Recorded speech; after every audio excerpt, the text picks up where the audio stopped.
శ్రీమాత్రే నమః. శ్రీభాష్యం అప్పలాచార్యుల వారు ఏం చెప్పారు అనేది ఈ వీడియోలో తెలుసుకుందాం.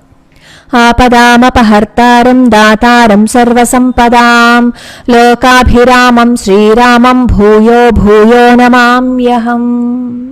16 గుణాలు చెప్పి ఈ 16 గుణాలు ఉన్నవాళ్ళు ఇప్పుడు ఎవరైనా ఈ భూమి మీద ఉన్నారా అని వాల్మీకి మహర్షి నారద మహర్షిని అడిగితే ఆ 16 గుణాలు ఉన్నవాళ్ళు ఎవరో నారద మహర్షి చెప్పారు.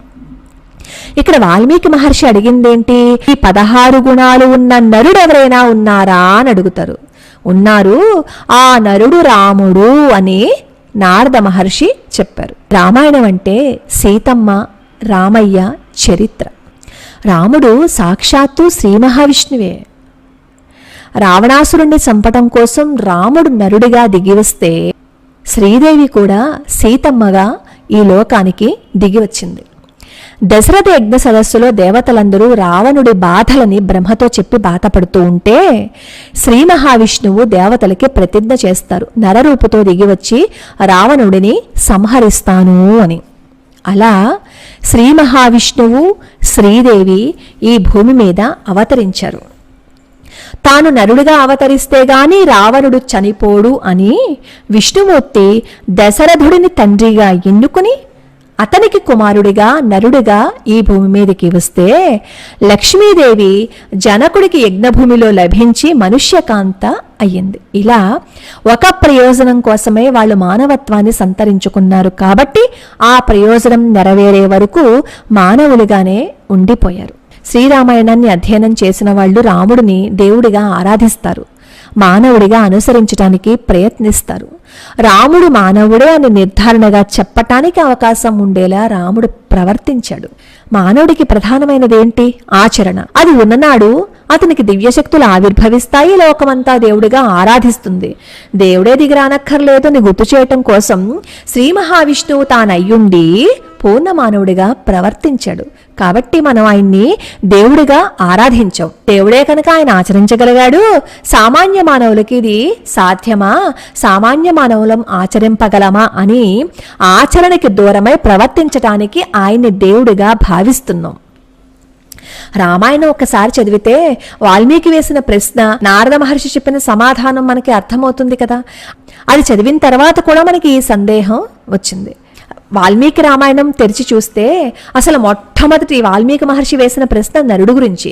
16 గుణాలను చెప్పి ఈ గుణాలు కలిగిన నరుడెవరైనా ఈ కాలంలో ఇప్పుడు ఉన్నారా అని ప్రశ్నిస్తే రాముడు గురించి చెప్పాడు. అంటే వాల్మీకి మహర్షి వేసిన ప్రశ్న నరుడు గురించి అయితే నారదుడు చెప్పిన సమాధానం కూడా నరుడు గురించే. కానీ మనం ఈరోజు ఆయన్ని దేవుణ్ణి చేసేసాం, దేవుణ్ణి చేసి కూర్చోపెట్టాం. ఆయన దేవుడే కాదని ఎవరన్నారు? కానీ నరుడే. కానీ మనం ఆయన దేవుణ్ణి అనుకున్నామని అనుకోండి, మనం ఒక సేఫ్ సైడ్లో ఉండిపోవచ్చు, మనం హాయిగా ఉండిపోవచ్చు.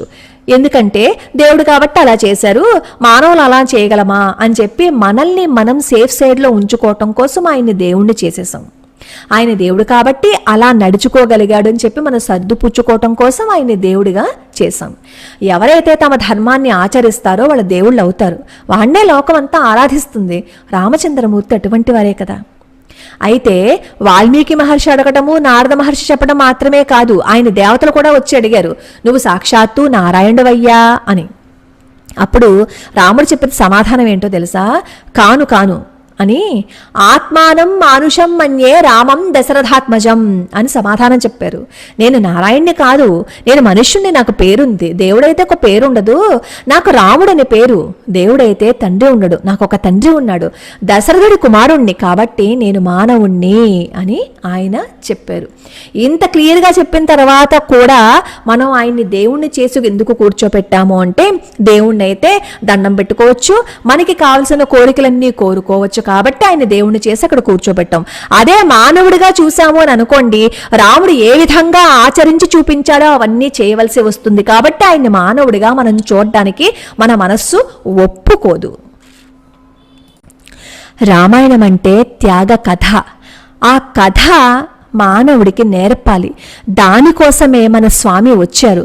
తాను నడుస్తున్నాడు, ఎక్కడ ఉపదేశించలేదు. అందుకే రాముడు మానవుడు అని అనుకోక తప్పదు. ఆయన తనని మానవుడు అని అనుకోపోతే రావణుడు చనిపోడు. రావణుడు ఎంతో జాగ్రత్తగా దేవతల చేత, యక్షుల చేత, గంధర్వుల చేత, కిన్నెరుల చేత, ఎవరి చేత చనిపోకూడదని వరం అడిగాడు. కానీ వానరులని నరులని వదిలేశాడు. ఎందుకు వదిలేశాడు? వాళ్ళు ఎందుకో పనికిరాని వాళ్ళు, వాళ్ళని నల్లిని నలిపినట్లుగా నలిపేసుకోవచ్చు అని. మృత్యు రాకూడదని కోరుకున్నాడో మనం కూడా అలాగే కోరుకుంటాం కదా, మృత్యు లేకుండా ఉండాలని. మన అందరి కోరిక కూడా చావు లేకుండా ఉండాలని కదా. కాకపోతే చావుని ఎవరు జయించలేరు. కాస్త కొన్ని రోజులు ఏమైనా పోస్ట్ పోన్ చేయొచ్చేమో తప్ప చావు రాకుండా ఎవరికి ఉండదు. తప్పకుండా చావు వస్తుందని తెలుసు కూడా ఆ చావును తప్పించుకోవడానికి మనం ఎంతో ప్రయత్నం చేస్తున్నాం. రావణాసుడు ఏం చేశాడు? ఎవరి చేతిలోనూ చచ్చిపోకూడదు అని అన్నాడు. కానీ నరులని వానరులని చెప్పడం మానేశాడు. ఎవరెవరి చేతుల్లో చచ్చిపోకూడదో అందరి పేర్లు చెప్పాడు, వీళ్ళిద్దరినీ మాత్రమే వదిలేశాడు. అయితే నరుడే జన్మించి, నరుడే ప్రవర్తించి, నరుడిగా తానుండి, నేను నరుణ్ణి అని భావించి మనసులో కూడా ఎప్పుడూ నేను దేవుణ్ణి అనే భావన రానివ్వకుండా నడిచాడు రామచంద్ర ప్రభు. కాబట్టి రాముడు నరుడు అనుకుంటే గాని రావణాసురుడు చావడు. రాముడు దేవుడు అని అనుకోకండి. ఎందుకంటే అలా అనుకుంటే రావణాసురుడు ఉండిపోతాడు. కాబట్టి రావణాసురుడు ఎప్పుడూ ఉండకూడదు, చనిపోవాలి అని అనుకుంటే రాముడు నరుడే కదా. ఇదే కదా సిద్ధాంతం. నరుడే అసురభావంతో నిండిన మనస్సుని జయించాలి. ఆ మనస్సే రావణాసురుడు. ఆ నరుడు 16 గుణాలని కలిగి ఉండాలి. అలాంటి గుణాలు ఉన్న నరుడు ఉన్నాడా అని వాల్మీకి మహర్షి అడిగారు. అలా కొన్ని గుణాలన్నీ వరుసగా చెప్పుకుంటూ వస్తారు. అందులో ఒక్క గుణం గురించి మనం తెలుసుకున్నాము అని అనుకోండి, మిగతావన్నీ తెలుసుకోవాలి అని ఉబలాటం వస్తుంది. అప్పుడు మనం ఖచ్చితంగా రామాయణం చదివి తీరతాం.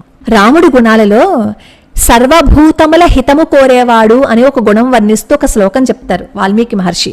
మనకి రామాయణం 2-3 శ్లోకాల్లో వస్తుంది.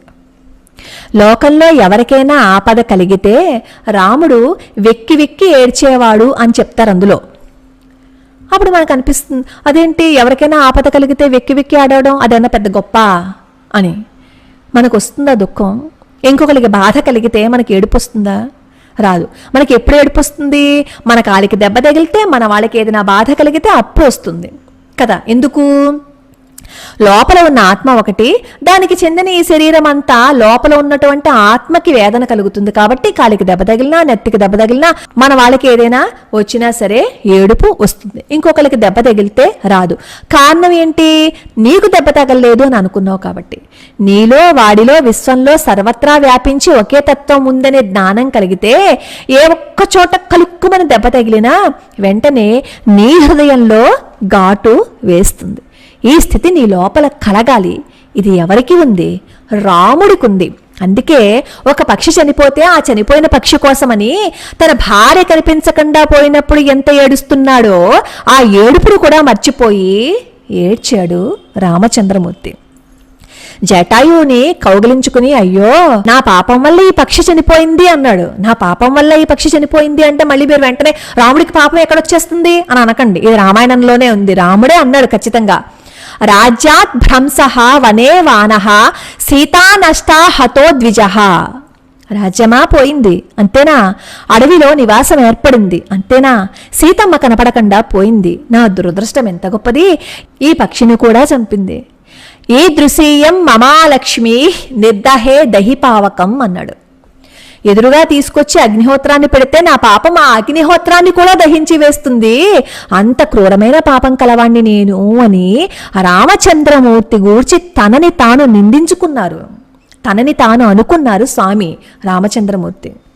ఆ పక్షికి తన తండ్రికి చేయలేని దహన సంస్కారాన్ని కూడా చేశారు. ఎంత ఉదారమైన ప్రవృత్తి చెప్పండి. ఇది సర్వభూత హితత్వం అంటే. వెంటనే మనం అంటాం, ఇదా సర్వభూత హితత్వం అంటే? మేము కూడా చేస్తాం, మాకు ఉపకారం చేస్తే మేము చేయమా? రామచంద్రమూర్తి భార్యను తీసుకెళ్లిపోతున్నాడు కాబట్టి, ఆ పక్షి సహాయం చేసింది కాబట్టి, రావణాసురుడితో యుద్ధం చేసింది కాబట్టి రాముడు చేశాడు, ఇంకొకరికైతే చేస్తారా అని అడుగుతాం. ఎందుకంటే నరం లేని నాలుక కదా ఏదైనా మాట్లాడుతుంది. రావణాసురుడు చనిపోయిన తర్వాత విభీషణుడికి చెప్తారు రాముడు, రావణాసురుడికి సంస్కారం చెయ్యి అని. అప్పుడు విభీషణుడు అంటాడు, వాడు దుర్మార్గుడు, నేను చెయ్యను. ఇతరుల భార్యను అపహరించాడు, అధర్మశీలి, నా చేతులతో సంస్కారం చేయటం నాకు ఇష్టం లేదు అంటాడు. అప్పుడు రాముడు అంటాడు, నువ్వు చెయ్యవా? మాకేం పగలేదు, మేం చేస్తాం. బ్రతికి ఉండగా మార్చాలని ప్రయత్నించాము, కుదరలేదు, చనిపోయాడు. ఒకవేళ నీకు అతని మీద పగ ఉంటే, నువ్వు అతనికి సంస్కారం చేయలేకపోతే యథాహేష తథామమా, నీకెంతో నాకు అంతే అని చెప్తారు రాముడు.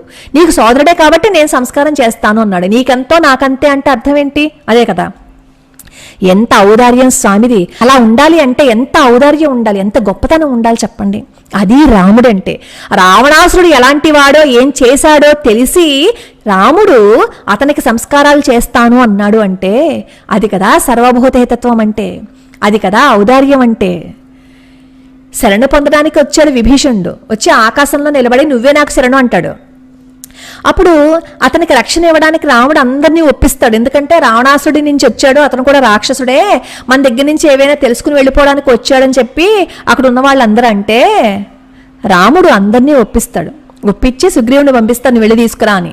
4 అడుగులు వేస్తాడు సుగ్రీవుడు. వెంటనే సుగ్రీవుని పిలుస్తాడు రాముడు. సుగ్రీవా, అక్కడ వరకు వెళ్ళిన తర్వాత వాడు విభీషణుడు కాదు రావణాసురుడు అని చెప్పి వెనక్కి రాకు. యదివా రావణ స్వయం, ఒకవేళ వాడు రావణాసుడైనా సరే, ఏ నోరు నీవాడుని నేను అందో ఆ నోరున్నవాడే కదా వాడు, అది చాలు మనకి అతన్ని మనం రక్షించడానికి. అంతేకాని వాడు రావణుడా విభీషణుడా అని ఆలోచించకు. అతన్ని తీసుకురా, అతను ఎవరైనా సరే తీసుకురా, రావణాసుడైనా సరే నువ్వు తీసుకురా అని చెప్పాడు రామచంద్రుడు. అది ఔదార్యం, అది సర్వభూత హితత్వం అంటే. ఇంతకంటే ఏం కావాలి చెప్పండి, ఇంతకంటే ఏం ఉండాలి చెప్పండి. రామాయణం మహాభారతం మనలోని 2 దోషాలను తొలగించడానికి వచ్చాయని చెప్పి చెప్తారు మన పెద్దలు. రామాయణం కామం అనే దోషాన్ని పోగొట్టడానికి, మహాభారతం మన్యువు పగ అనే దోషాన్ని పోగొట్టడానికి. కామము మన్యువు అనే 2 శత్రువులు ఉన్నాయి మన లోపల. ప్రతిరోజు సంధ్యావందనం చేసేవాళ్ళు కామో కార్షీత్ మన్యురకార్షీత్ నమో నమః అంటారు. అంతా చేసి వాడు చేశాడు వీడు చేశాడు అని మన పిల్లలు వాడి మీద వీడి మీద పెడుతుంటారు కదా. అలాగే కామం చేసింది మన్యు చేసింది నేను చేయలేదు కాబట్టి నన్ను రక్షించు అని దేవతలని ప్రార్థిస్తూ ఉంటాం. ఏదో ఆవేశంలో చేశానండి అంటూ ఉంటారే మన పిల్లలు. అలాగే అజ్ఞానం చేత కామము మన్యువు వల్ల చేశాము అని చెప్పి చెప్తాం.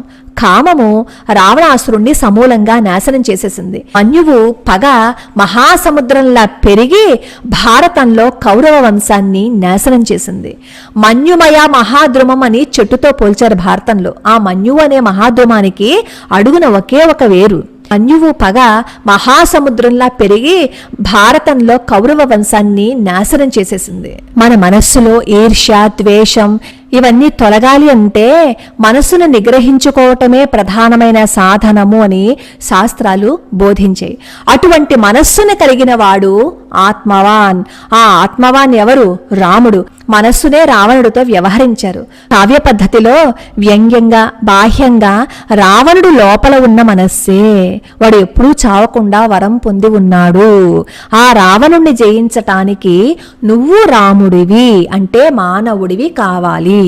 మానవుడే వాణ్ణి జయించగలడు. ఎప్పుడో రాముడు పుడితే మనకేం ఉపయోగం? ఎప్పుడూ రాముని పూజిస్తుంటే మనకేం ఉపయోగం? రాముడిలా నువ్వు ప్రవర్తించడానికి రాముని పూజించాలి. నువ్వు రాముడివి కావాలి. ఏంటి రాముడు కావడం అంటే? రాముడు ఒకరిని ఆనందింపచేసేవాడు. రాముడు ఆనందించే వాళ్ళని చూసి ఆనందించేవాడు. ఈ లక్షణం కావాలి. రమయతి ఇతి రామః, రమతే ఇతి రామః, రమంతే అత్ర ఇతి రామః అని సంస్కృతంలో వ్యుత్పత్తులు. ఇతరుల వాణిని చూసి ఆనందిస్తారు. అట్టివాడు రాముడు. ఈ లక్షణాలు మనకి కలిగితే మనం రాములం కాదా? రామతత్వం మనకు అలవడితే మానవత్వం వస్తుంది. మానవత్వం నీలో కలిగితే సర్వభూతాలు నిన్ను ప్రేమిస్తాయి. కాబట్టి ప్రేమించడానికి కావలసిందేంటి? మానవత్వమే. ఈ విధంగా చెప్పి ఇంకా జితక్రోధ ఇంకా లక్షణాలన్నీ చెప్పారు. ఆ లక్షణాలన్నీ మనం తర్వాత తెలుసుకుందాం. అవి తెలుసుకుని తీరాలి. అవి తెలుసుకుంటే రాముణ్ణి పూజించాలా, రాముణ్ణి దేవుణ్ణి చెయ్యాలా, రాముణ్ణి మానవుడిగా ఉంచాలా అనేది మనకి తెలుస్తుంది.